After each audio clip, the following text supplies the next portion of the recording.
Good morning student, कैसे हैं आप सभी।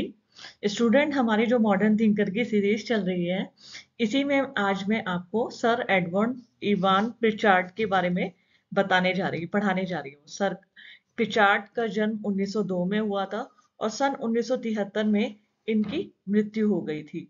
और मॉडर्न सोशलॉजिकल थिंकर्स में, जैसे कि मैंने आपको बताया है कि जो ये थिंकर्स हैं, जैसे प्रिचार्ड का नाम आते ही हमें जादू टोना, एजेंडे, न्यूर, इनके अध्ययन याद आते हैं। लेकिन जब इन लोगों के बारे में विस्तार से कॉन्सेप्चुअल पूछा जाता है तो थोड़ा हल्का सा कंफ्यूजन हो जाता है। तो उन्हीं कंफ्यूजन को आप मेरी वीडियो से दूर कर सकते हैं। तो आज मैं पढ़ाने जा रही हूँ सर एडवर्ड इवान प्रिचार्ड। देखिए, सर एडवर्ड इवान प्रिचार्ड जो थे, वो ब्रिटिश मानव शास्त्री थे, एंथ्रोपोलॉजिस्ट थे। उन्होंने कहीं ना कहीं जनजातियों के बारे में विस्तार से अध्ययन किया है। उन्होंने अफ्रीका की जो मुख्य रूप से जनजाति है, एजेंडे और न्यूर, उनके बारे में कई नजातीय अध्ययन किए हैं, ये मैंने मेंशन किया हुआ है। सर एडवर्ड इवान प्रचार्ड एक अग्रणी ब्रिटिश सामाजिक मानवशास्त्री थे, जिन्होंने अफ्रीकी समाज में मुख्य रूप से एजेंडे और न्यूर जनजातियों में कई अध्ययन किए हैं।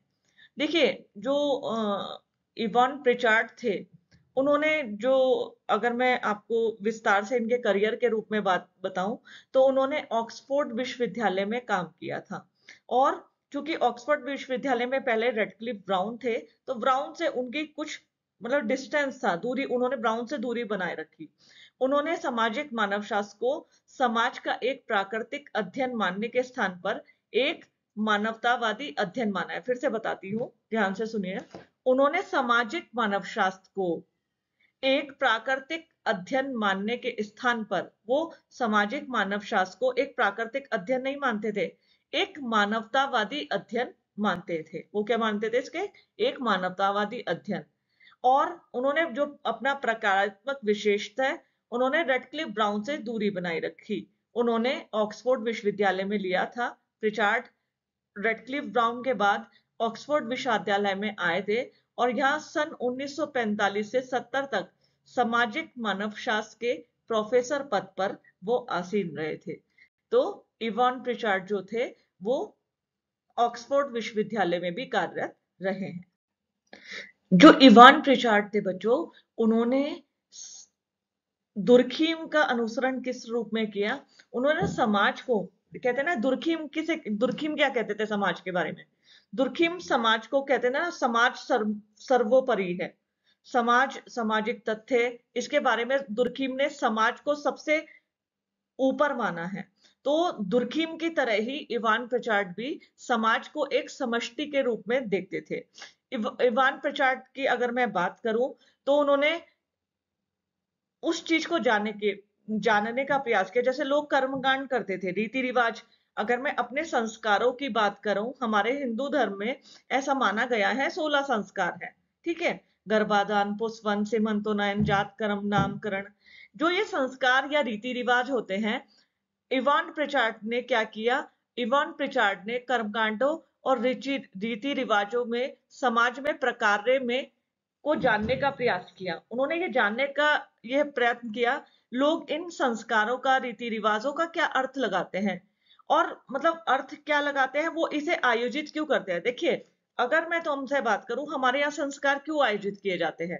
जो 16 संस्कार बने हैं, या जिन संस्कारों की बात हम करती है, पिछाड़ कहते हैं, ये क्यों आयोजित किए जाते हैं, इनके पीछे क्या अर्थ है। और देखिए, सबसे बड़े, हम अपने धर्म को मानते हैं। धर्म हमारे अंदर भय उत्पन्न करता है। जैसे फॉर एग्जाम्पल, किसी व्यक्ति ने संस्कार, अपने बच्चे का मुंडन संस्कार नहीं हुआ और उसके साथ कोई अप्रिय घटना हो गई, तो उसे कहीं ना कहीं ये क्लैश करेगा कि मैंने यहाँ अपने संस्कारों का उल्लंघन किया या अपने धर्म की अवहेलना की, तो मेरे साथ ये अप्रिय घटना हुई है। तो वो कहीं ना कहीं वो उसको उसके घटना के साथ इंटर रिलेट कर देता है। तो इसी कारण से क्या होता है, लोग इनके इनके पीछे, इनको मानने लगते हैं, धर्म को मानने लगते हैं, पूजा पाठ में आस्था और विश्वास करने लगते हैं। तो इवान प्रिचार्ड क्या कहते थे? इवान प्रिचार्ड ने, मतलब इन्हीं कर्मकांडों और रिवाज को जानने का प्रयास किया। लोग इन्हें क्यों मनाते हैं, इनके पीछे क्या कारण है, इनको मनाने का क्या अर्थ होता है। उन्होंने मानव शास्त्र का मुख्य कार्य संस्कृति का भाषांतर करना है, ताकि दूसरी के सदस्य संस्कृति के सदस्य उन शब्दों अवधारणाओं को आसानी से समझ सके। फिर से मैं इसे रिपीट करती हूँ। देखिए, इवान प्रिचार्ड ने मानव शास्त्र के केंद्र बिंदु को बदलने में महत्वपूर्ण भूमिका अदा की। वो कैसे?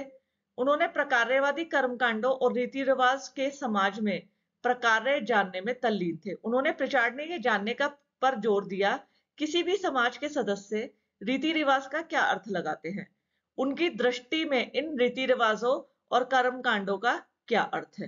ठीक है। उन्होंने मानव शास्त्र का मुख्य कार्य संस्कृति का इस प्रकार भाषांतरण करना है ताकि दूसरी संस्कृति के शब्दों की अवधारणाओं को आसानी से समझा जा सके। इवान प्रिचार्ड ऐसे प्रथम व्यक्ति थे जिन्होंने जादू टोना, मैंने ये अपनी वीडियो स्टार्ट करने से पहले ही आप लोगों को बताया था, इवान प्रिचार्ड ऐसे पहले व्यक्ति थे जिन्होंने जादू टोना, भूत प्रेत विश्वास, इनका विस्तार से वर्णन किया था।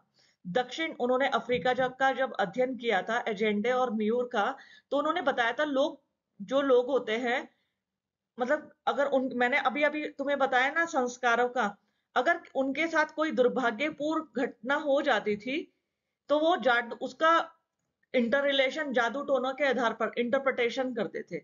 वो उसको कैसे समझाते थे? जादू टोना के आधार पर। वे सभी प्रकार की मृत्यु का कारण जादू टोना को मानते थे। इस प्रकार उन्होंने अपना सर्वप्रथम प्रिचार्ड ने शोध ग्रंथ लिखा था witchcraft, oracles and magic among the Azande, प्रकाशित किया था। देखिए, इवान प्रिचार्ड ऐसे प्रथम व्यक्ति थे जिन्होंने जादू टोना, टोनागरी और भूत प्रेत संबंधी विश्वासों और इनकी विधियों का सविस्तार वर्णन किया है। दक्षिण के एजेंडे लोगों का अध्ययन करते हुए उन्होंने बताया कि लोगों में जो भी कोई दुर्भाग्यपूर्ण घटना होती है, उस घटना की व्याख्या वो लोग जादू टोना के आधार पर करते हैं। वह सभी प्रकार की मृत्यु का कारण जो है टोनागिरी को मानते हैं, विचक्राफ्ट को मानते हैं। उन्होंने अपने सबसे पहला शोध ग्रंथ witchcraft, oracle and magic among the एजेंडे, जो कि 1987 में प्रकाशित किया था। इस पुस्तक में उन्होंने संरचनात्मक प्रकार्यवादी उपागम का प्रयोग किया था और संरचना और संस्कृति के पारस्परिक संबंधों पर प्रकाश डाला था। उन्होंने एजेंडे के साथ साथ न्यूर जनजाति का भी अध्ययन किया था, जिस पर उन्होंने जो किताब लिखी वो सन 1940 में प्रकाशित हुई थी। उन्होंने न्यूर जनजाति पर अध्ययन किया और 1940 में एक पुस्तक लिखी थी। इस पुस्तक में इवान प्रिचार्ड ने राज्यविहीन समाजों में राजनीतिक एकीकरण के सिद्धांत को प्रतिपादित किया। उन्होंने जो न्यूर जनजाति के ऊपर किताब लिखी थी 1940 में, उन्होंने राज्यविहीन समाजों में राजनीतिक एकीकरण के सिद्धांत को बताया था।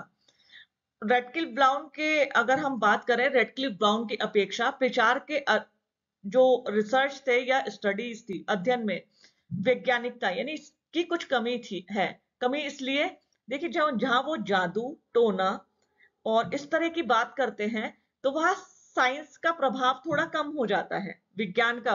तभी तो रेडक्लिफ ब्राउन की अपेक्षा प्रिचार्ड के अध्ययनों में वैज्ञानिकता का कुछ अभाव देखा गया, कमी। लेकिन मेलिनोवस्की की अपेक्षा उन्हें अधिक सैद्धांतिकता है, जिससे उन्होंने गहन क्षेत्रीय अध्ययन कार्य की विधियां सीखी थी। उन्होंने मेयर फोर्स के साथ मिलकर अफ्रीकी राजनीतिक व्यवस्था, अफ्रीकी पॉलिटिकल सिस्टम, जो 1940 में ही प्रकाशित हुई थी, नामक एक ग्रंथ का संपादन किया था। जो इवान प्रिचार्ड थे, इवान प्रिचार्ड ने सामाजिक मानवशास्त्र संबंधी एक लेख लिखा था, ऐसे इन सोशल एंथ्रोपोलॉजी, जो आपने 1964 में प्रकाशित किया था। उन्होंने अपने लेख में सामाजिक मानव शास्त्र के बारे में विस्तार से विवेचना की थी और सामाजिक विज्ञानों के साथ, सामाजिक मानव शास्त्र का सामाजिक विज्ञानों के साथ क्या संबंध है, इसको विस्तार से बताया था। आपकी जो प्रमुख कृतियां हैं उसमें वेरी इंपॉर्टेंट, इसे मैं कहूंगी, वो है witchcraft, Oracle and magic among the एजेंडे। ऐसे ही द न्यूर जो आपने 1940 में प्रकाशित की थी, वो भी वेरी इंपॉर्टेंट है। अफ्रीकन पॉलिटिकल सिस्टम 1940 में आपने प्रकाशित की थी। ऐसे इन सोशल एंथ्रोपोलॉजी ये आपने 1964 में प्रकाशित की थी। तो ये है बच्चों इवान प्रिचर्ड, इनको आप बहुत विस्तार से पढ़िएगा।